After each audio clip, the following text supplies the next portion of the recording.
Olá, eu sou o pastor Oswaldo Lobo, diretor do Instituto Êxodo de Libertação, pastor da Igreja Batista de Bom Retiro, em Curitiba, Paraná. E eu tenho uma novidade: este ano 2020, nós teremos de 15 a 17 de maio, de sexta a domingo, o seminário Casa de Paz, Cura e Libertação para a Família, onde nós vamos tratar da família sacerdotal, como abençoar o seu lar, como lidar com demônios geracionais, como tratar de síndromes, perseguições emocionais, como lidar com os transtornos de personalidade, como tratar com os filhos em cativeiro, envolvimentos com vícios, envolvimentos em cadeias pecaminosas, como tratar do coração da sua família, como lidar com as deslealdades no casamento, o repúdio, o divórcio, o novo casamento, como ter uma vida abençoada. Você vai ser impactado, você não pode perder, de 15 a 17 de maio, aqui em Curitiba. As informações estão no site www.institutoexodos.com. Você não pode perder, 15 a 17 de maio, de sexta a domingo, eu te espero aqui. Fica com Deus. Você que nos acompanha pelas redes sociais, pelo nosso canal do YouTube, você que está ao vivo conosco, estamos em Curitiba, capital do estado do Paraná. A nossa igreja é a Igreja Batista de Bom Retiro. O nosso endereço é Avenida Desembargador Hugo Simas, 1772. Você é o nosso convidado. Eu quero pedir que você que vem para o culto chegue um pouquinho mais cedo. Nós ainda não temos o estacionamento que a gente queria ter, mas em breve teremos. Temos sempre ministério infantil para cuidar do seu filho. E hoje eu quero falar sobre algo que toda hora alguém vem pedir ajuda para mim, mas essa semana foi um monte. Eu quero pedir para você que é viúvo, que é solteiro, que é jovem, que é casado, que é velho, você que, aliás, eu visitei um ministério tão interessante, o Ministério da Terceira Idade, tem alguns nomes, né? Ministério Seminovos, Terceira Idade. Mas essa semana eu visitei uma igreja, o nome do ministério era A Um Passo da Eternidade. Eu achei tão interessante. Hoje eu vou falar sobre romance. Hoje eu vou falar sobre casamento. E hoje eu quero dar para você que está nos ouvindo, 10 dicas, 10 princípios para você não se casar com a pessoa errada. Gente, porque tem gente que fala assim: pastor, acho que eu estou desistindo. Pastor, eu acho que eu vou bater em retirada. Pastor, como é que eu sei que eu estou casando com a pessoa certa? Então hoje eu vou falar sobre isso, e semana que vem eu vou te dar também algumas dicas. Pastor, agora eu já casei, só devia ter pregado isso há uns anos atrás. Eu vou te dar também os princípios para você restaurar o seu casamento. Mas hoje, 10 dicas para você não casar com a pessoa errada. Então, o apóstolo Paulo escreve no capítulo 7, do verso 1 ao verso 40, sobre perguntas. É interessante que em Mateus 19, Jesus já tinha respondido.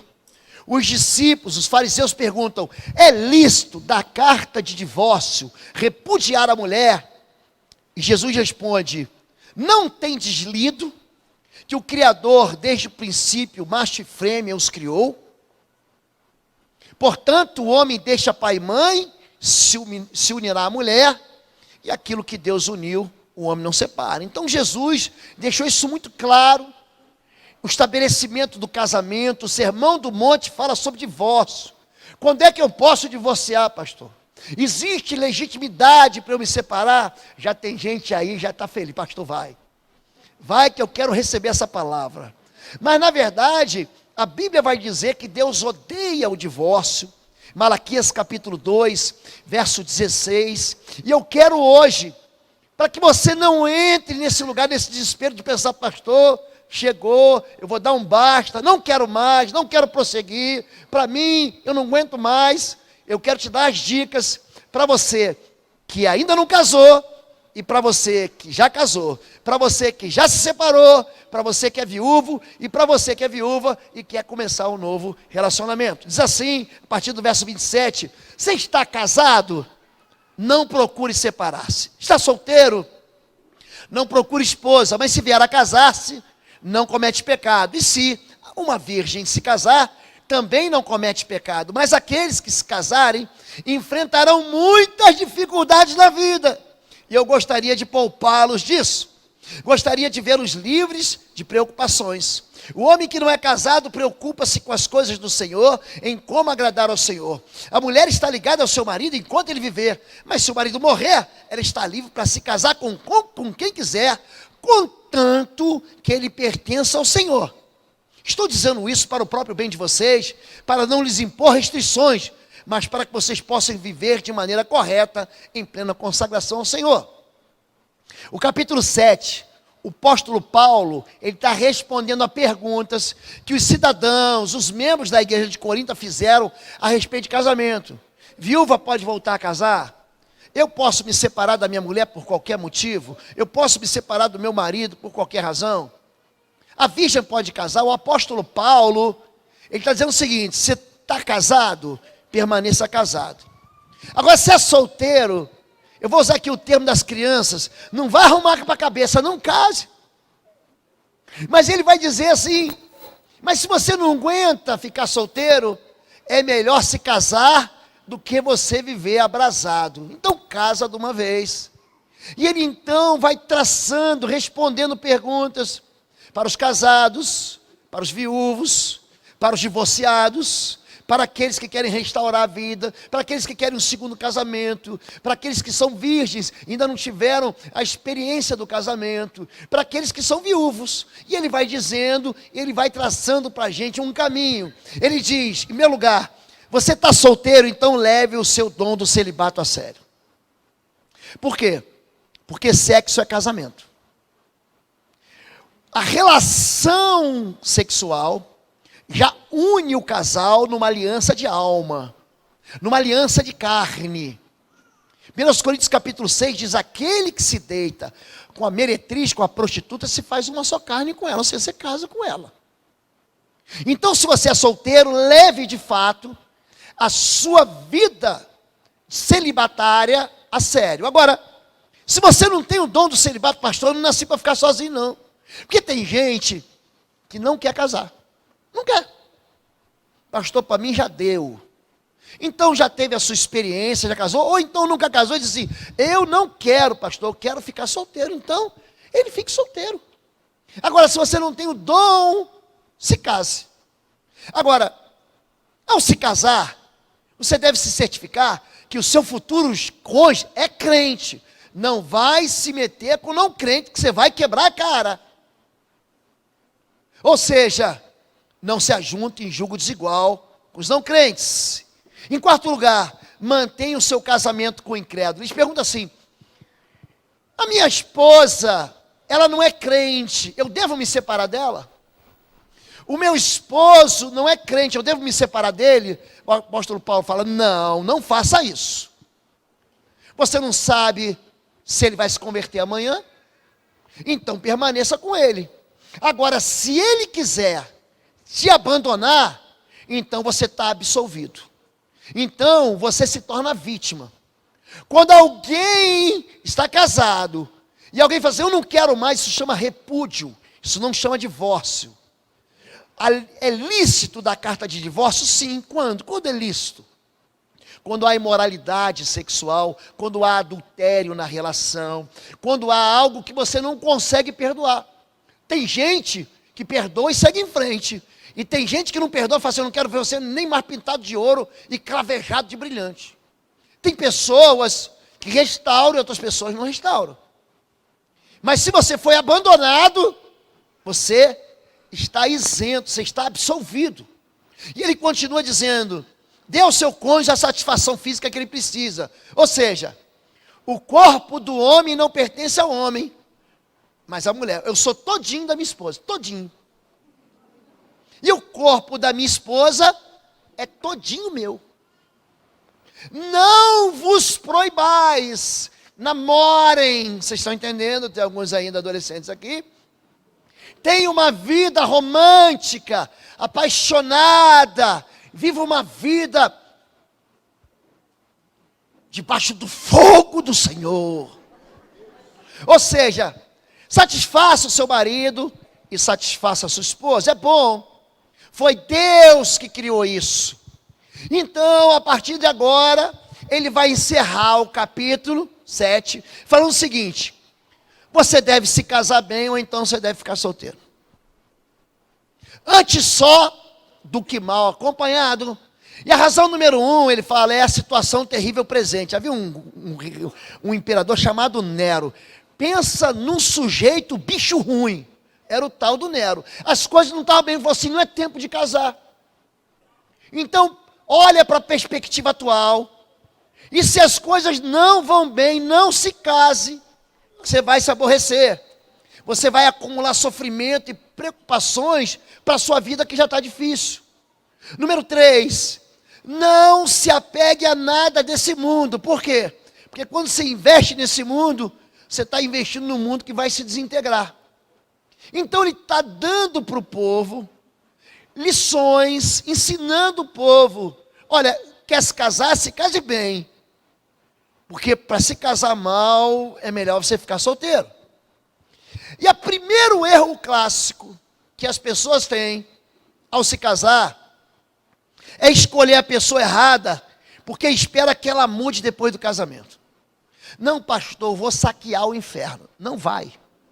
Você vai infernizar a tua vida. A pior coisa é você dizer, não, eu vou casar e depois do casamento ele vai mudar. Olha, eu tenho um pastor amigo meu que fala uma verdade. Ele vai mudar sim, mas vai mudar para pior. Se você não consegue viver com ele hoje do jeito que ele é, não se case.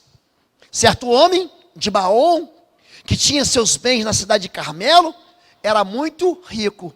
Gente, você casar com um homem rico, hein? Você está com uma perspectiva de um futuro promissor, sim ou não? Ele é milionário. Ele nada de braçada lá naquele cofre de moedas de ouro do tio Patinhas. Ele é um homem que pode satisfazer todos. Você chega no shopping, você sabe, o seu marido é duro. E ele fala para você, meu amorzinho, você merece o shopping inteiro, mas o cartão tem limite. Então segura a tua onda. Um homem rico é alguém que pode me dar elegância, pode me comprar sabores, delícias. Mas o que acontece? Seu nome era Nabal e o nome da sua mulher era Abigail, mulher inteligente e bonita, porque você sabe, homem rico vai casar com mulher inteligente e bonita. Mas seu marido, descendente de Caleb, era rude e mau. Não se case com potencial. Entenda o que eu vou dizer.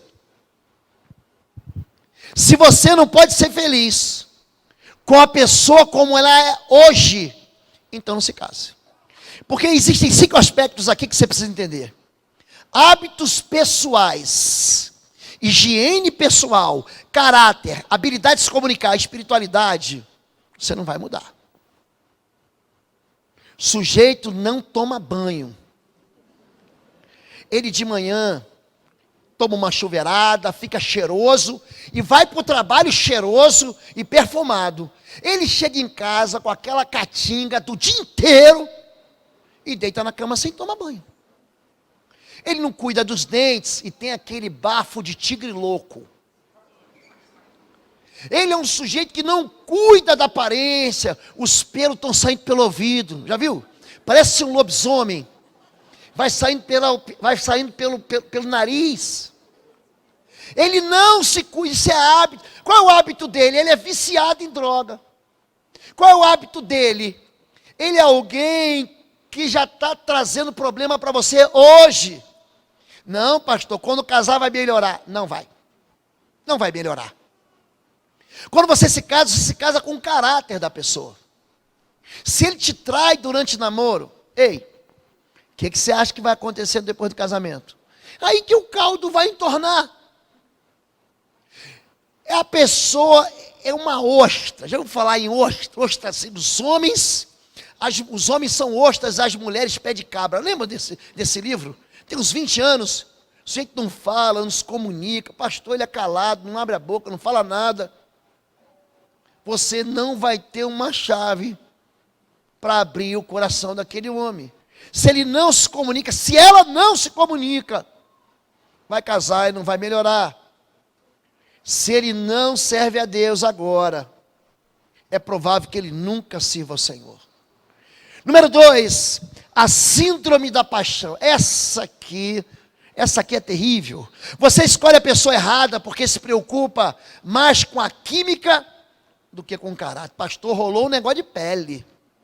Pastor, ela chega perto de mim, chega de uma tremedeira. Pastor, quando eu chego, meu coração dispara. Eu estou sentindo de Deus, pastor, que é ela. Esse é o segundo erro, é a síndrome da paixão. Por quê? Porque o amor é cego. O amor é cego, Juízes 16, 4, 5. Depois dessas coisas, ele se apaixonou por uma mulher do vale de Soreque, chamada Dalila. Os líderes dos filisteus foram dizer a ela: veja se você consegue induzi-lo a mostrar-lhe o segredo de sua grande força e como poderemos dominá-lo, para que o amarremos e o subjuguemos. Cada um de nós dará a você 13 quilos de prata. Olha como é que o amor é cego. Ele já tinha sido traído na noite de núpcias. Na semana da lua de mel, Sansão foi traído. Pensa um homem que era forte. Sansão, ele matou 1000 com a queixada de um jumento. Sansão botou fogo em toda a plantação do arraial dos filisteus. Sansão é aquele homem forte, poderoso, que varreu todas as categorias do UFC, do MMA. Sabe aquele moço que bateu em todo mundo, deu rabo de arraia? Ele venceu invicto, mas ele não podia ver o rabo de saia. Então ele bate em todo mundo, mas ele vive beijando a lona quando o assunto é mulher. Quando o assunto é... Já viu gente? Ele vence na vida financeira, ele vence na vida pessoal, ele é mestre, é doutor, ele é um vencedor, mas quando o assunto é gente para se relacionar, ele vive beijando a lona, ele vive sendo expulso do campeonato. É um homem que você espera que ele tenha uma experiência com Deus, mas ele não tem. Então, essa é a pergunta que você tem que fazer antes de você casar. Eu consigo conviver com essa pessoa? Porque o próximo erro é você achar que o casamento dá para você entrar e sair de boa. Primeira coisa, ele é humilde. Ele acredita que fazer a coisa certa é mais importante do que o prazer pessoal.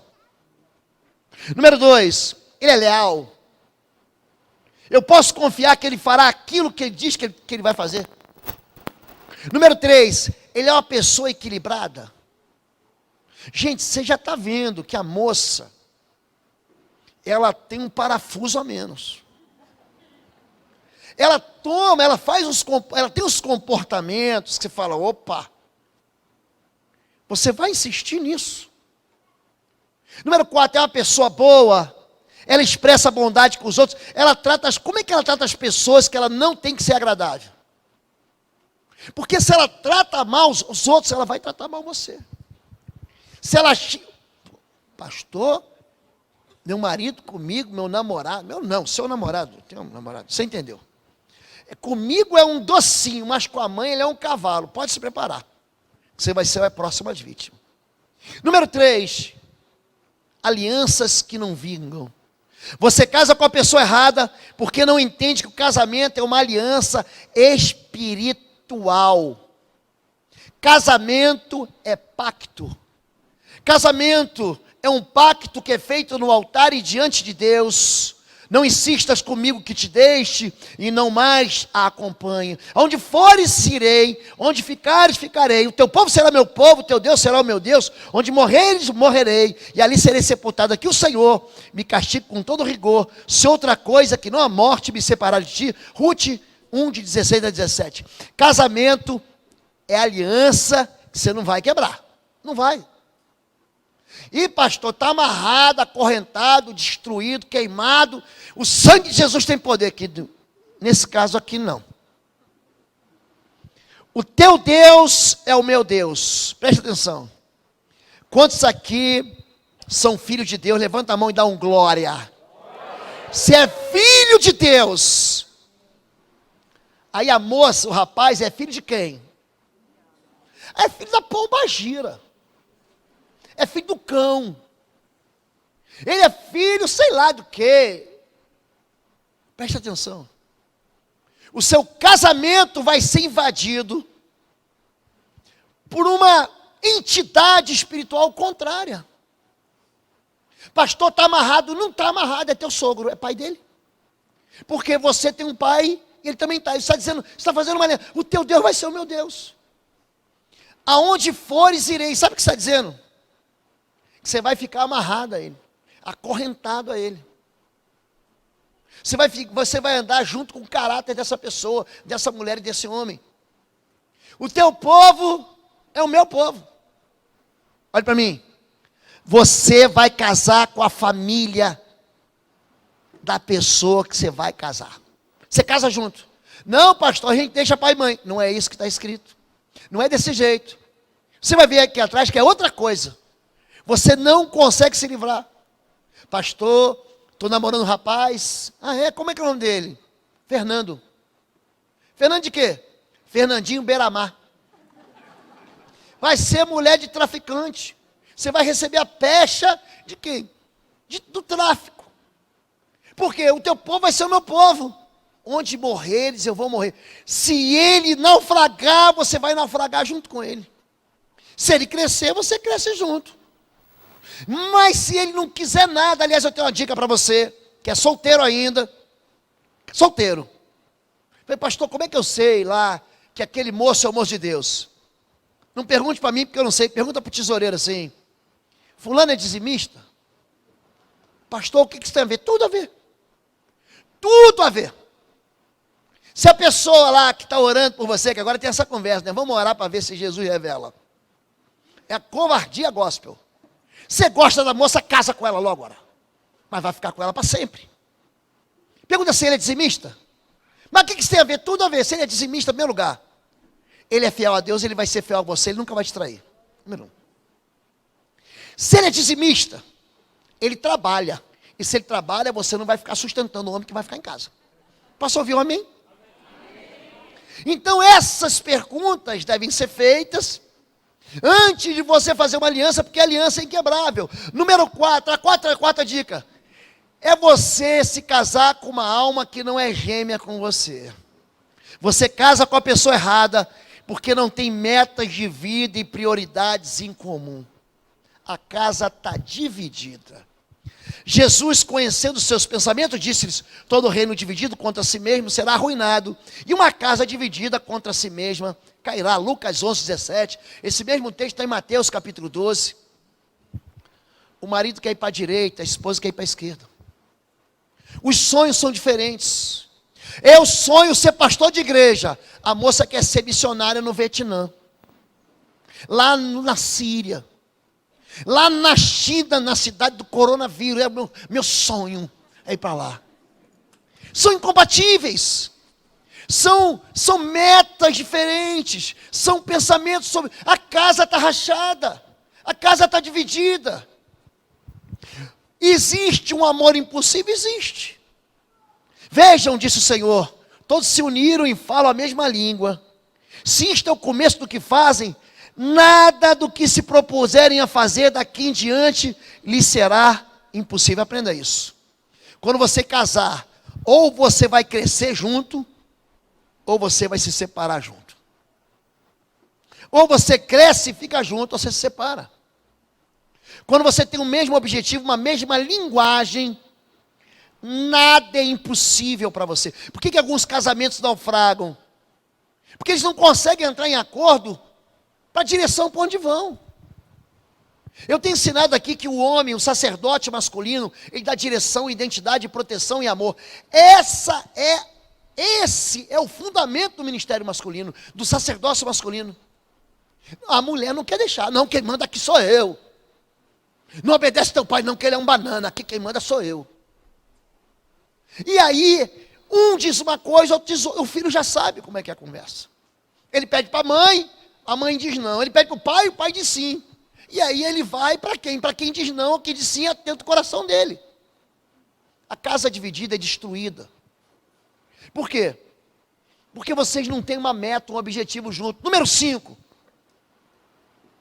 Aliança de alma, você escolhe a pessoa errada, porque se envolve sexualmente de cara.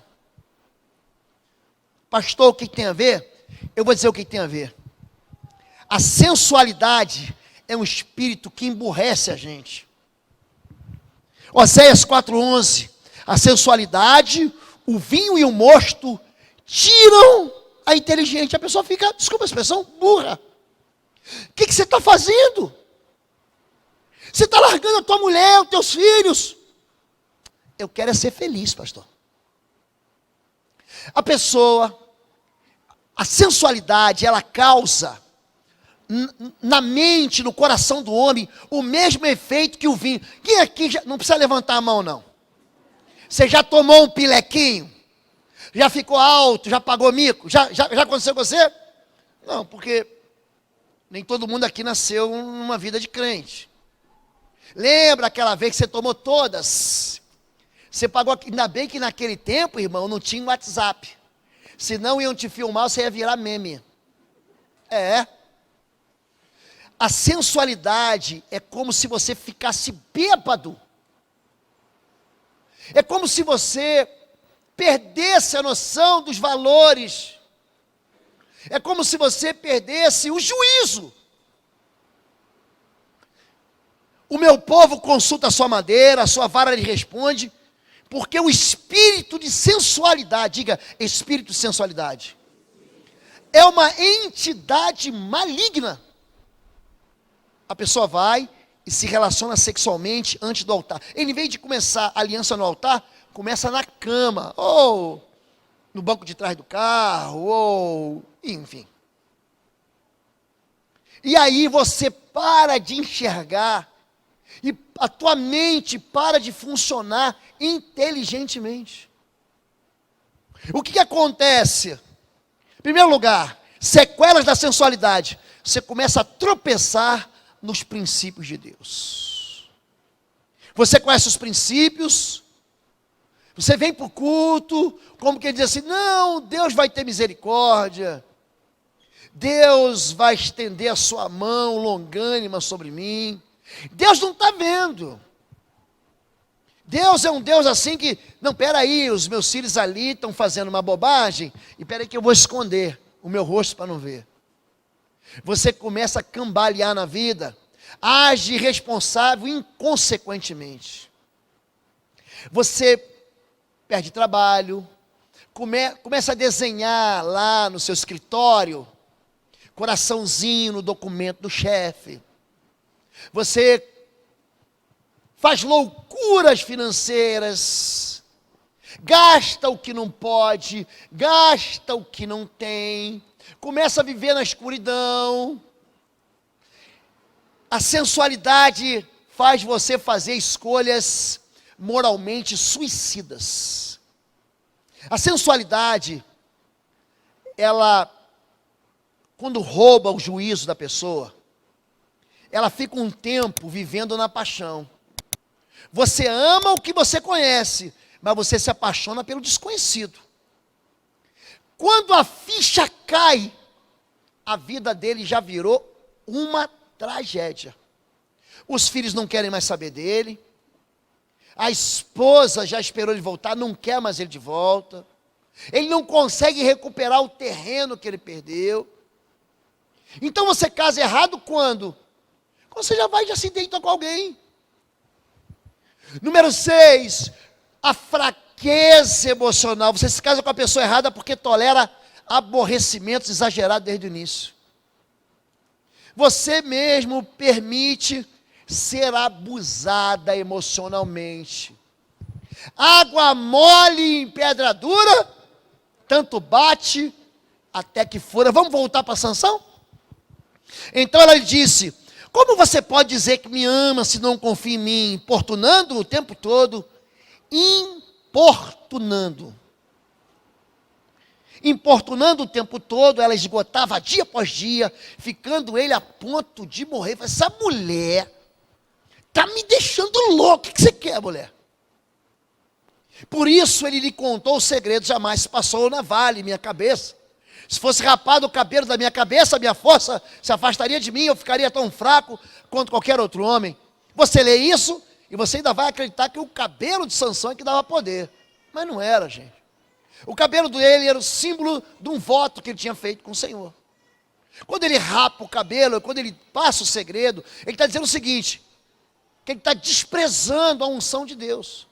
No verso 20, no capítulo 16, ele vai falar o seguinte: mais uma vez sairei como dantes, mas ele não sabia que o Senhor o tinha abandonado.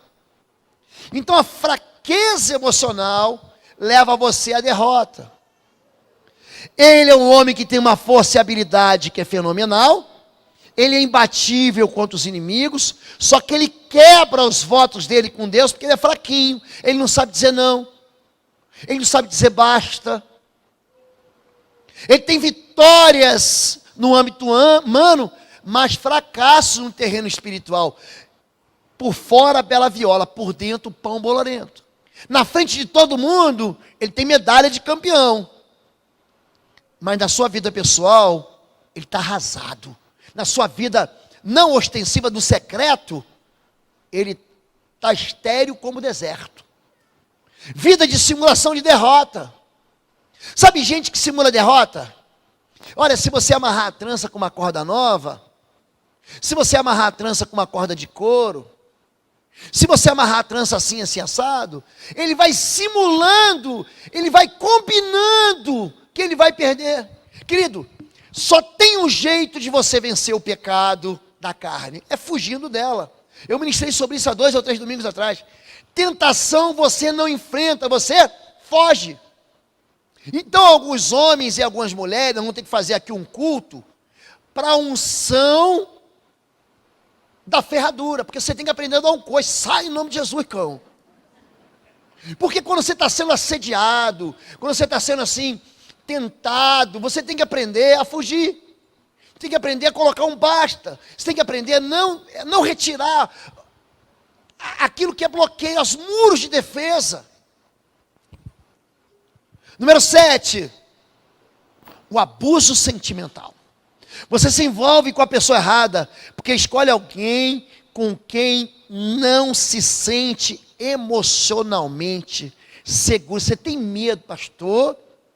Lá em casa eu tenho que andar pisando em ovos. Lá em casa, pastor, qualquer coisinha eu estresse. Lá em casa, a minha esposa chega um dia, eu já falo, crianças, se esconde que eu já vi que mamãe está zangada. É o jeito que bate a porta quando entra. É o jeito que vem batendo. Sabe quando a mulher vem zangada? E o sapato vem fazendo toque, toque, toque, toque, toque, toque, toque. Você já sabe, olha, eu não sei o que eu fiz, mas eu sei que eu vou apanhar. Tinha Esaú 40 anos de idade, quando escolheu por mulher a Judite, filha de Beeri, o Hitita. E também a Basemate, filha de Elon, o Hitita. Elas amarguraram a vida de Isaac e de Rebeca. Essa questão de gente emocionalmente ferida, fere a gente. E esses são abusos na relação afetiva. Nós chamamos de abuso nas relações. O sujeito, ele diz o seguinte: eu tenho a razão porque eu sou dono da verdade. A mulher é a dona da verdade, ela exerce um domínio como Jezabel exercia domínio sobre Acabe. Eu é que sei e você não sabe nada. Vive numa ditadura. A ditadura não deixa você pensar. A ditadura oferece para você uma única verdade e você tem que seguir ela. Existe manipulação e controle, anula a capacidade de decisão da pessoa. Muitos pais fazem isso. Isso é um abuso emocional. Também você vai se vestir com essa roupa? Devagarinho você vai minando a capacidade do cônjuge de tomar uma decisão. Ele não consegue mais fazer nada. Os filhos devem honrar pai e mãe, mas os filhos têm que tomar uma decisão uma hora, e o pai e a mãe têm que abençoar isso. Mãe, eu não quero ser médico, eu quero ser pastor, pronto. Você escolheu a melhor de melhores. Porque aquele que escolhe o episcopado, excelente obra escolheu. Quando a manipulação entra dentro de casa, entra dentro do trabalho, você começa a ameaçar. Olha, você também, se me largar, você não vai encontrar ninguém melhor do que eu não, hein? Eu sou melhor que você encontrou. Ninguém vai te querer. Você vai ser infeliz. Quando é que você é abusado? Quando existe o autoritarismo, que exige uma submissão, e é o seguinte, fica caladinho, sem questionar. Porque aqui quem manda sou eu, hein? Aqui quem manda nessa casa sou eu. O autoritarismo exige o quê? Que você concorde com tudo de boquinha fechada. E por último, o paternalismo, que é aquela super proteção, é a pessoa ciumenta, é possessiva. Tudo isso são exageros na relação. Isso vão desgastar o casamento. Isso vai chegar uma hora que ela fala, chega! Pais, não irritei os vossos filhos. Chega uma hora que o filho, pai, chega, eu vou sumir. Porque ele não suporta mais aquilo. Porque não há um ambiente em casa de amor, de cuidado, de compaixão. Tem que ser do meu jeito. Aí você não consegue criar nada. Você não consegue ir para lugar nenhum. As decisões são todas tomadas por alguém que te governa. Seja tua esposa, seja o teu marido. Número 8. A escuridão do medo e da vergonha. Por que os casamentos dão errado? Você se casa com a pessoa errada. Porque você mente, você não coloca todas as cartas na mesa. Por que você se casa com a pessoa errada? Porque você não é transparente. O homem e sua mulher viviam nus e não sentiam vergonha. Nada me envergonha, nada. Você pode pegar meu celular aqui e olhar o que você quiser. Você não vai encontrar uma fotografia de pornografia. Você pode entrar no meu WhatsApp, você pode entrar na minha caixa de correio eletrônico, você pode entrar no meu Facebook, eu te dou a senha. Nada. Isso chama-se transparência. Agora, quando o cônjuge começa a separar a vida, diz, não, você não pode ver porque você vai atingir a minha liberdade, você vai invadir a minha privacidade. Opa! Querido, quando você casou, você perdeu a privacidade. A tua esposa tem que saber as tuas senhas. O teu esposo tem que saber as tuas senhas. A gente não pode ter arquivos ocultos e secretos. Porque quando você vem para a escuridão e começa a apagar os seus históricos de navegação na internet, quando você começa a dizer, olha, ninguém pode saber disso, isso é o nosso segredinho. Você está entrando num ambiente onde quem governa é Satanás, porque ele é o príncipe das trevas. Está certo, pastor, eu não dou a senha do meu cartão para minha esposa, para o meu marido, porque ele é um descontrolado. Eu conheci uma pessoa, tratei dela, um homem, que ele pegava o salário dele do mês, ia numa loja do shopping de esportes e comprava tudo em chuteira e bola de futebol, tudo. Então, nesse caso, ele vai precisar de um outro tipo de tratamento. Então, você não está escondendo a senha porque você quer esconder algo mal. Você está protegendo o seu recurso financeiro. Porque senão, no final do mês, você não tem o que comer. Aí é um desequilíbrio. Sem vergonha. Estavam nus e não se envergonhavam. Diga, sem vergonha. Você não precisa ter vergonha de quem você vai casar. Adão, quando ele peca, a primeira coisa que ele sente, a vergonha, sabe o que ele faz? Ele se esconde, ele pega umas roupas, faz umas folhas de planta a sua roupa. Eu digo que Adão foi o primeiro grande nome na moda fashion. Ele fez uma roupa para si. Por quê? Se você conhecer quem eu sou, você não vai me amar. Então eu me escondo. Por que você casa com a pessoa errada? Porque você esconde os seus problemas. eu tratei de um jovem, ele é meu amigo, também amigo da doutora Anne, amigo da minha esposa. Fui pregar numa igreja, e esse moço pediu socorro. Ele noivo de uma moça, mas ele tinha uma vida de inclinação à homoafetividade. Quando ele veio contar para mim, ele falou assim: você me ajuda? Eu ajudo, só que você vai contar a verdade. Você vai ter que falar para a tua noiva. Você tem que dar para ela a possibilidade dela saber disso agora. Então ele contou e ela terminou aquele caso. Era noiva, alguns meses à frente iam casar. Eles terminaram o casamento, o noivado. Só que depois de algum tempo, aquele moço queria resolver a vida. Então ele vinha para o gabinete, ele vinha fazer libertação, ele vinha fazer aconselhamento, ele vinha na psicologia, na psicóloga. Aí depois de 1 ano e meio de tratamento, falei: agora você vai lá, você confiou em mim no princípio, vai confiar em mim no final. E pede a moça em casamento. Você está maluco, pastor?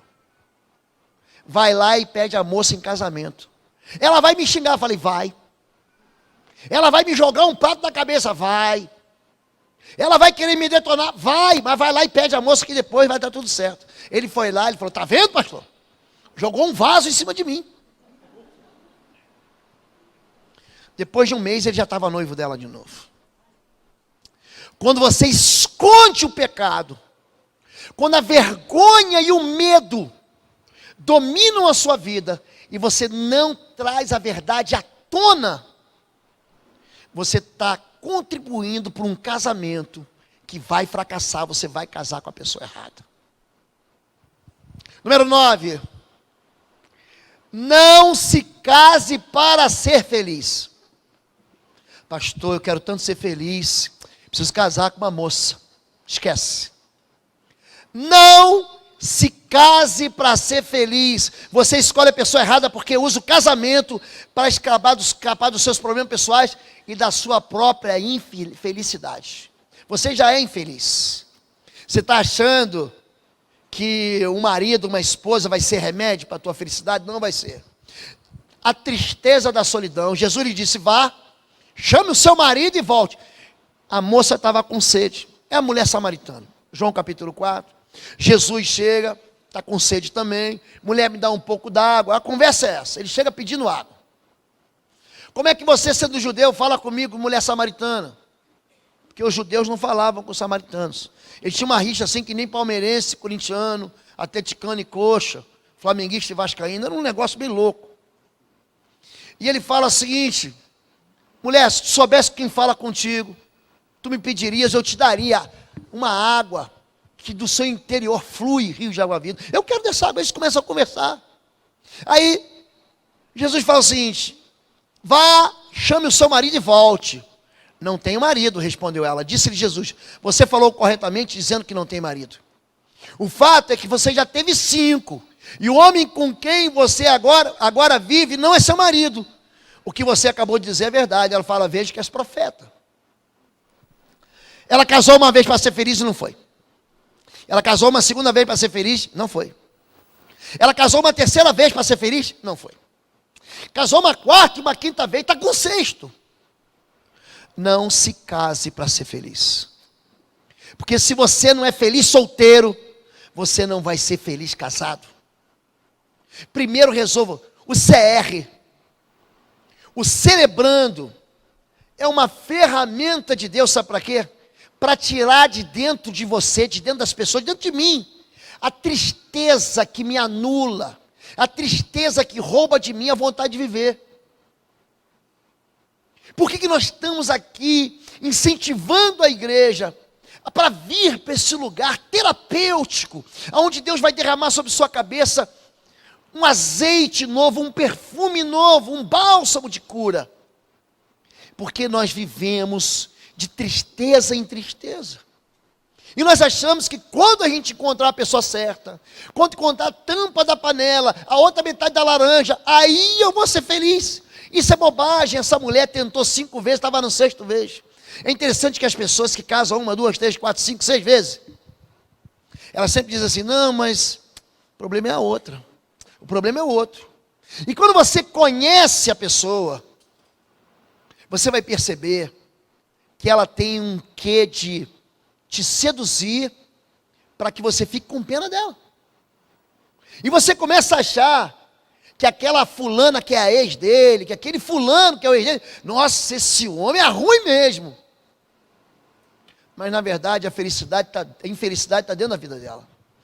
Quem faz pacto com tristeza tem que entender que casamento não é remédio para a felicidade. E ninguém precisa se casar para ser feliz. Minha mãe é solteira, é feliz da vida. Minha mãe, feliz da vida. Eu conheço gente solteiro, feliz. Então você não precisa se casar para ser feliz. Isso é bobagem. Quem te faz feliz é o Senhor. Ele é a fonte de toda a nossa alegria. Você tem que entender que o responsável pela sua alegria é você. Tem gente que não tem razão para ter triste, mas já acorda triste. Bom dia. Bom dia por quê? Por que é bom? Por que não fala mal dia? A pessoa já, ele nasce, parece que um bicho carpinteiro pega ele. Ele já acorda de mau humor. E ele não tem razão para ter mau humor, porque ele é triste. O time dele ganha, ele está triste. Ele vai bem, ele está com dinheiro, cheio de dinheiro, e ele está triste. Nada na vida dele faz ele tirar um sorriso. Já viu gente que não sorri? Tem gente que só aparece na foto. Quando aparece na foto, sisudo. Porque a infelicidade já mora dentro dele. A felicidade não é aonde se vai, mas como se vai. Quando eu me casar, eu vou ser feliz. Não é isso. Não é isso, não. A felicidade é a maneira como você vive no teu casamento. A pior maneira que tem é você casar com uma pessoa que não quer ser feliz. É a pior coisa que tem, é você casar com alguém que se recusa a ser feliz, porque você nunca vai agradar ela.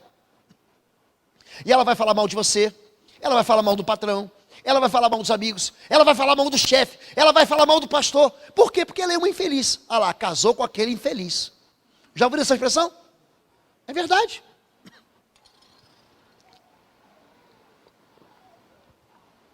E por último, para a gente encerrar, a ausência do dom de pertencer. Você escolhe a pessoa errada, porque ela está envolvida num triângulo. Já ouviu falar em triângulo amoroso? Tem gente que está envolvida em triângulos. Você casa com a pessoa, mas a paixão da pessoa não é você, é o trabalho dela. Ela vive para o trabalho, ela vive para os negócios, ela vive por dinheiro, ela quer juntar o primeiro milhão, e depois de juntar o primeiro milhão, ela quer juntar 10 milhões, e depois de juntar 10 milhões, ela quer juntar 1 bilhão. Então você está num triângulo amoroso quando tem alguém perto de você, que tira a tua atenção. Gente, o foco do casamento é você deixar pai e mãe. Mas tem gente que casa e não deixa pai e mãe. Então vira aquela relação de incesto, sabe como é que é? O filho casa com a moça, mas a mamãe é que manda nele. A filha casa com o moço, mas ela não consegue romper com o pai e com a mãe. Isso impede que a convicção, que a maturidade chegue. Vai ser sempre um bebê. O filho casou, deixa ele se virar. Eu já falei aqui, não está na Bíblia, mas devia estar. O mundo gira e o crente se vira. Porque se toda hora que teu filho errar, e ele está casado, você for lá, não, toma mais um dinheiro aqui então. Eu resolvo para você, eu conserto, ele nunca vai amadurecer. É por isso que ele tem que deixar pai e mãe. Então o Senhor Deus declarou ao homem, não é bom que o homem esteja só. A solidão não faz bem mesmo. Farei para ele alguém que o auxilie e corresponda. Disse então o homem, esta sim, é osso dos meus ossos, é carne da minha carne. Ela será chamada mulher, porque do homem foi tirada. Por essa razão o homem deixará pai e mãe. Você tem que deixar pai e mãe e se unirá à sua mulher, e eles se tornarão uma só carne.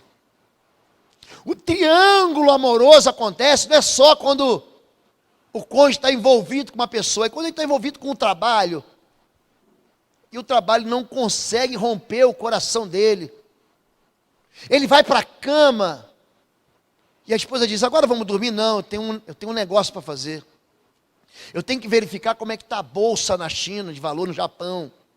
Porque agora é que está meio-dia lá, é meia-noite. Ele não consegue largar a família. Ele viaja nas férias e não desliga o celular. Olha aqui, fala para você. Pra você aprender já. Nas férias, eu desligo o celular. Por quê? Porque é de Deus. A Bíblia diz que você tem que descansar e eu tenho que descansar. Não sou máquina, não sou gente. Gente que não descansa, entra em estresse. Gente que não descansa, cai doente.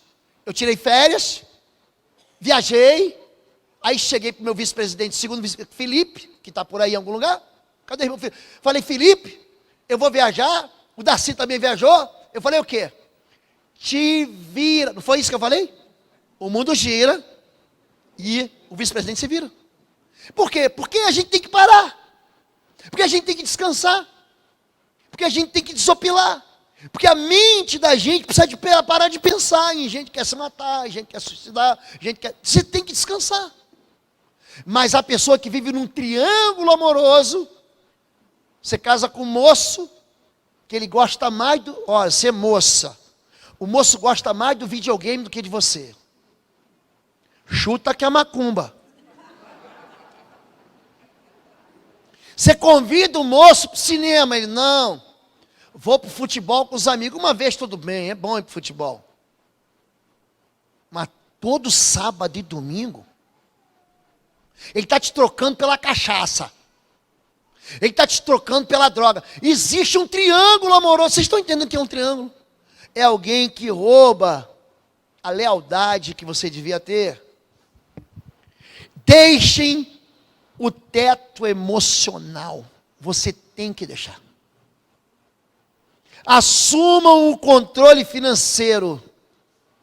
Você precisa ter responsabilidade de abrir as suas próprias fontes, de sustentar a sua própria família. Não, eu vou ajudar, eu vou dar um cartão de... Vai que, né? Vai que ele passa por um problema. Use esse cartão de crédito aqui. Não faça isso. Não faça isso. Se ele precisar, ele vai te pedir ajuda. Mas chega uma hora que você tem que deixar ele se virar. Ele tem que aprender o gosto amargo do que é ser irresponsável. Porque senão, ele nunca vai ser responsável. Tem filho que o filho está com 30, com 40, com 50 anos, recebendo mesada do pai.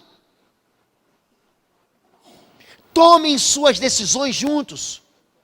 Não, peraí, que no início você tem que pedir ajuda para o pai. Pai, o que você acha? Papai é um especialista. Papai sabe. Papai, o que você acha? Mas toda decisão, eu tenho que ligar para o papai para saber para onde eu vou viajar nas férias. Não retorne à antiga aliança. Não retorne à antiga aliança. Porque quando vocês brigam, é a primeira coisa que você: vou voltar para a casa da mamãe. Não vai não. Não volte para a casa da mamãe. Assuma a aliança que você tem. Então nós escolhemos aqui caminhar por 10 dicas. Quando é que a gente erra? Quando você espera que a pessoa mude depois do casamento, que é uma tolice. Quando você se preocupa mais do que a química com o caráter. Quando você não entende que o casamento é uma aliança. Quando você não tem uma mesma meta e prioridade em comum. Quando se envolve sexualmente logo de cara. Quando não tem uma conexão emocional profunda. Você casa com pessoas desequilibradas. Quando se envolve em um abuso sentimental, onde o relacionamento é uma ditadura, um paternalismo, um exclusivismo, um autoritarismo, porque você mente ou alguém mente para você. Quando você casa para escapar da infelicidade, ou quando você mantém um triângulo amoroso. Você entendeu isso? Pastor, e agora, pastor? Agora eu já estou casado. Por que isso não avisou antes?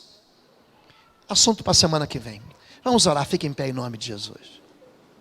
Nessa mesma hora, semana que vem, eu vou te dar 10 dicas para você salvar teu casamento. Todas elas da Bíblia. Você pode, se você estiver aí perto dela, e quiser fazer, você pode abraçar seu esposo, sua esposa, ou pode abraçar seu filho, a sua filha, a sua mãe, o seu avô, a sua avó, enfim, a sua família. Vamos orar? Feche seus olhos. Você que ouviu essa mensagem pela internet, já compartilha ela, já diz assim, ó, é lá na Igreja Batista de Bom Retiro, em Curitiba, vai lá, tá bom? E já dá um like pra gente, feche seus olhos. Pai querido, nós mesmos somos aqueles que traçam caminhos de derrota, quando nós escolhemos quebrar os teus princípios. Casamentos são dissolvidos, histórias de amor são arrebentadas, famílias são machucadas, filhos são entregues à própria sorte, porque nós tomamos decisões tolas, decisões ausentes da verdade da palavra de Deus. Somos teimosos, somos desobedientes, achamos que a tua palavra é apenas uma sugestão, quando na verdade a tua palavra é verdade. Queremos pedir perdão ao Senhor, queremos pedir ao Senhor que o Senhor abra os nossos olhos, Pai, que o Senhor nos faça enxergar a razão pela qual o nosso casamento não vai bem, a razão pela qual a nossa vida sentimental, nossa vida afetiva, ela está sempre em frangalhos, está sempre derrotada. Eu quero te pedir ao Senhor, Pai, que o Senhor abra o nosso coração hoje, para que a gente reconheça tudo aquilo que a gente tropeçou e que a gente conserte. A tua palavra diz, não é bom que o homem esteja só, mas a tua palavra também diz que aquilo que Deus uniu, o homem não vai separar. Eu quero abençoar as alianças dessa igreja, eu quero abençoar as alianças de casamento dessa igreja, encorajar homens e mulheres a serem homens de verdade e mulheres de verdade, a amadurecerem, a vencer as suas dificuldades. Eu quero encorajar eles a vencerem seus problemas, seus traumas, a não invadirem a vida dos outros com as suas desarmonias, com as suas tristezas, a não submeterem uns aos outros as suas ditaduras, os seus abusos. Pai, que cada um confesse um ao outro que o Senhor é Deus e que eles precisam de ajuda e de socorro. Eu quero pedir em nome de Jesus, Pai, que essa igreja seja uma igreja de casamentos inabaláveis, de pais que abençoam filhos, de mães que protegem, que a casa dos teus filhos seja um terreno sólido e cheio da tua bênção, em nome de Jesus. Amém, amém.